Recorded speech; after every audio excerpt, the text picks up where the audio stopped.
परमेश्वर मुखिया की पोती ने फर्जी दावा किया था, ये बात यूपीएससी ने भी क्लियर कर दी है। लोक सेवा आयोग जो आईएएस का एग्जाम कराती है, पीसीएस का एग्जाम कराती है, सीएससी का एग्जाम कराती है, उसने अपना क्लेरिफिकेशन दिया है और कहा है कि जो परमेश्वर मुखिया की पोती है आकांक्षा सिंह, जो दावा कर रही है कि उसकी 301वीं रैंक आई है, वो गलत दावा कर रही है, यानी कि वो फर्जी दावा कर रही है। इसके बाद से सवाल उठ रहा है कि क्या यूपीएससी एफआईआर दर्ज करेगी, एफआईआर दर्ज करवाएगी आकांक्षा सिंह पे, क्योंकि आकांक्षा सिंह ने कहा था कि ये यूपीएससी की ही गलती है, इसमें वो कुछ नहीं कर सकती। और उसने ये भी दावा किया था कि वो प्री, मेंस और इंटरव्यू तक देने गई है।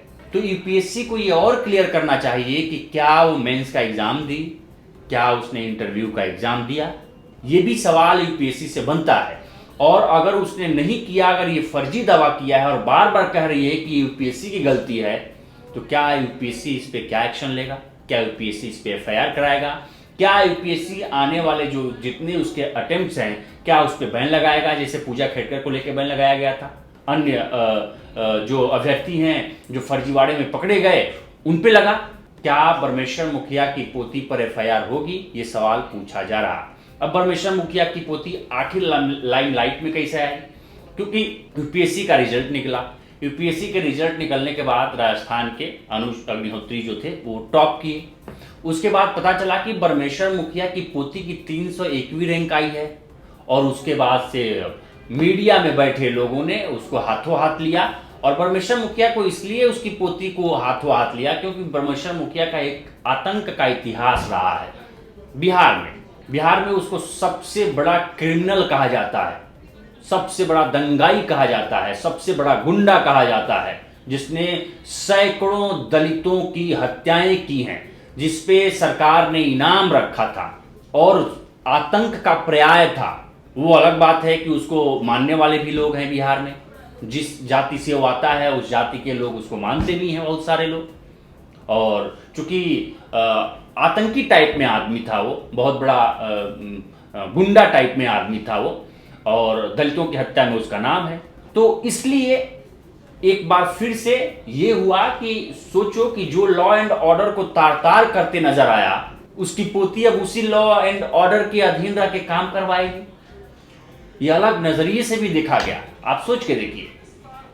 तो लेकिन अब लोग तो ये भी कहने लगे कि जैसा दादा फर्जी था वैसा ही उसकी पोती फर्जी निकली, और यूपीएससी ने भी क्लियर कर दिया ये फर्जी है।